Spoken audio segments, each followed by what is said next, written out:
अस्सलाम वालेकुम क्लास। जी बेटा, अब हमारा जो नेक्स्ट टॉपिक है आज का वो है सेकंड इक्वेशन ऑफ मोशन। मैं आपको रिमाइंड करवाता चलूं कि फर्स्ट इक्वेशन ऑफ मोशन करवाते वक्त मैंने आपको ये बताया था कि जो हमारा टास्क है तीनों इक्वेशन ऑफ मोशन को अटेम्प्ट करने का, वो तीनों इक्वेशन मोशन में ज़्यादातर कॉमन ही है। यानी कि सबसे पहले आपने स्पीड टाइम ग्राफ बनाना है, y एक्सिस और x एक्सिस। x एक्सिस पर आपने टाइम लेना है सेकंड्स में, y एक्सिस पर आपने स्पीड लेनी है मीटर पर सेकंड में।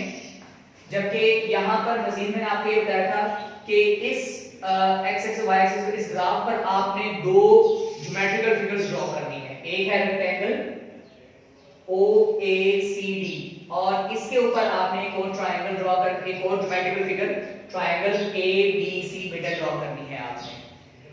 अच्छा, फिर हमारी डिस्कशन ऑलरेडी हो चुकी है कि हम इसको कैसे लिखेंगे, एक्सप्लेनेशन में हम क्या लिखेंगे और डेरिवेशन में।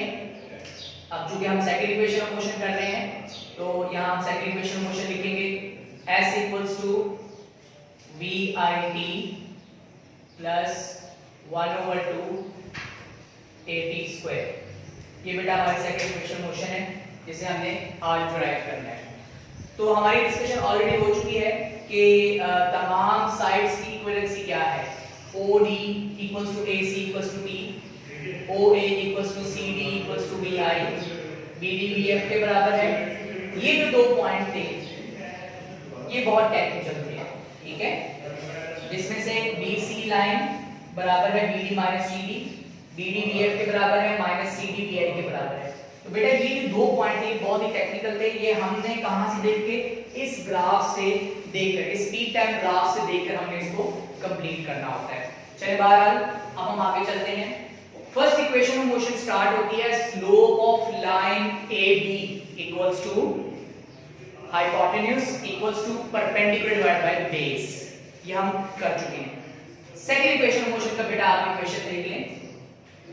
सेकंड इक्वेशन ऑफ मोशन के लिए हम लेते हैं total distance S equals to area of rectangle plus area of triangle. यानी हमने सेकंड इक्वेशन ऑफ मोशन को प्रूफ करने के लिए ये जो इस ग्राफ में दो ज्योमेट्रिकल फिगर्स हैं, एक है रेक्टेंगल और एक है ट्रायंगल, इन दोनों के एरियाज कैलकुलेट करके, हमने दोनों का सम लेना है। तो हमारे पास ये इक्वेशन बन जाएगी। मैं इसको जरा क्लियर करके यहां बता दूं। S equals to VIT plus 1/2 AT square. ये है बेटा हमारे पास सेकंड इक्वेशन ऑफ मोशन। जी, इसको हम पहली हरकत की पहली मुसावात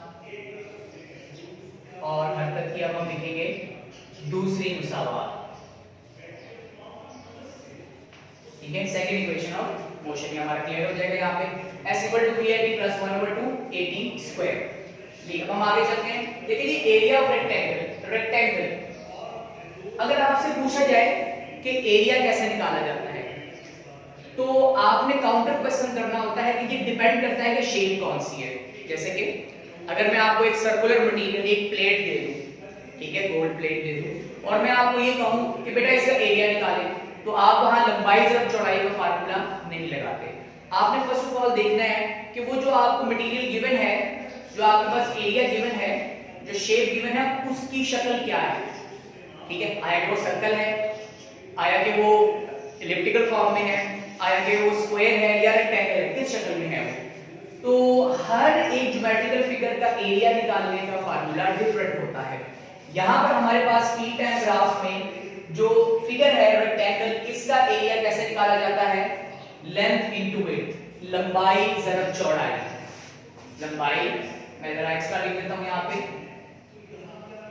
लंबाई ज़रब चौड़ाई। जी, सिमिलरली आप इसको चौड़ाई ज़रब लंबाई यानी कि विड्थ मल्टीप्लाई बाय लेंथ भी कह सकते हैं। अच्छा, यहां भी ये क्लियर कर दिया जाए कि जो साइड AC है ये लेंथ है और साइड CD ये बेटा यहां पर विड्थ है। हमने इन दोनों साइड को मल्टीप्लाई किया तो वो एरिया ऑफ रेक्टेंगल बन गया। सिमिलरली हम बात करते हैं एक ट्रायंगल के एरिया की। ट्रायंगल ए बी सी, इसका एरिया कैसे निकाला जाता है? इक्वेशन आपके सामने यहाँ पर मौजूद है, 1/2 हाइपोटेन्यूज इनटू बेस का स्क्वायर, यानी 1/2 t मल्टीप्लाई बाय at। यहाँ ये जो लाइन है BC, ये AD को रिप्रेजेंट करता है और इसे हम क्या कहते हैं जी? परपेंडिकुलर। जी अब हम यहाँ वैल्यूज पुट करते हैं। फर्स्ट ऑफ ऑल यहाँ आ जाएगा आपके पास S इक्वल्स टू जी एरिया ऑफ रेक्टेंगल की जगह आप क्या लिखेंगे? Width multiply by length plus फार्मूले का जी एरिया ऑफ रेक्टेंगल की जगह आप क्या लिखेंगे? 1/2 हाइपोटेन्यूज इनटू बेस का होल स्क्वायर, ब्रैकेट क्लोज। जी अब इन ब्रैकेट्स को अगर आप ओपन करें, बल्कि बेहतर है कि आप अभी से यहीं पर वैल्यू लगा दें। विड्थ जी विड्थ किसके बराबर है? यहाँ पे CD line segment CD multiply by length AC। Width की जगह पे हमने क्या लिख दिया? CD multiply as it is और लेंथ की जगह पर AC, ब्रैकेट को क्लोज करें प्लस 1/2 फार्मूले का हाइपोटेन्यूज। हाइपोटेन्यूज किसके बराबर था? अगर आप गौर करें पहले तो हमने इक्वेशन लिखी hypotenuse equals to acceleration. Hypotenuse की जगह पे आ जाएगा a और बेस की जगह क्या आ जाएगा बेटा? बेस। इधर देखिए अगर आप इस हिस्से में ये है कि बेस AC। AC किसके बराबर था? OD के, और इसे आप किसके साथ रिप्रेजेंट किया? टाइम से। यहां आ जाएगा आपके पास t जी। तो अब आपके पास इक्वेशन बन चुकी है कुछ इस तरीके से जी। अगर आप इससे पहले एक और स्टेप ऐड करना चाहें, AB इन ब्रैकेट और बेस किसके बराबर थी आपके पास? AC का होल स्क्वायर। अब आप वैल्यूज लिखिए। CD किसके बराबर है आपके पास? CD equals to VI multiply AC equals to T plus 1/2 AB equals to A, AC equals to T और होल स्क्वायर। अब आप यहां से ब्रैकेट रिमूव कर दें, S equals to VIT plus 1/2 AT का स्क्वायर। ये है बेटा आपके पास सेकंड इक्वेशन ऑफ मोशन, जो कि हम लोग अक्सर अपने न्यूमेरिकल्स में यूज करते हैं। एंड पे आप लिखेंगे हेंस सेकंड EOM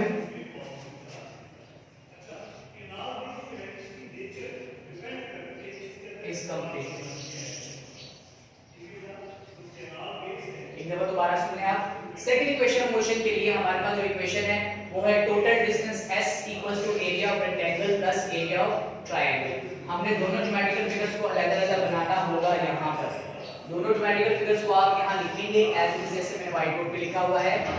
आपने OACD रेक्टेंगल ड्रॉ की, लेंथ मल्टीप्लाई बाय विड्थ या फिर विड्थ मल्टीप्लाई बाय लेंथ, आप लोगों से फार्मूला लगाएं ज्योमेट्रिकल फिगर को देखते हुए। फिर हमने यहाँ पर ट्रायंगल के लिए एरिया का फार्मूला लगाया, वैल्यूज पुट की हमने। विड्थ की जगह पर CD मल्टीप्लाई लेंथ की जगह AC plus 1/2 as it is hypotenuse AB base AC, इसके साथ स्क्वायर चलता रहेगा। अक्सर स्टूडेंट स्क्वायर यहाँ पर लिखना भूल जाते हैं। अगर आप स्क्वायर नहीं लिखेंगे तो एंड पर आपके पास AT स्क्वायर आंसर नहीं आएगा जी। CD की जगह पर आप लिखेंगे VI multiply AC T plus 1/2 AB acceleration के बराबर है जी। ये आपको मैंने शुरू में बताया था कि AB इक्वल्स टू एक्सेलरेशन जी। AC की जगह पे T आ जाएगा। अब आप ब्रैकेट्स रिमूव करेंगे, S equals to VIT plus 1/2 AT square, hence second equation of motion is completed. Thank you very much.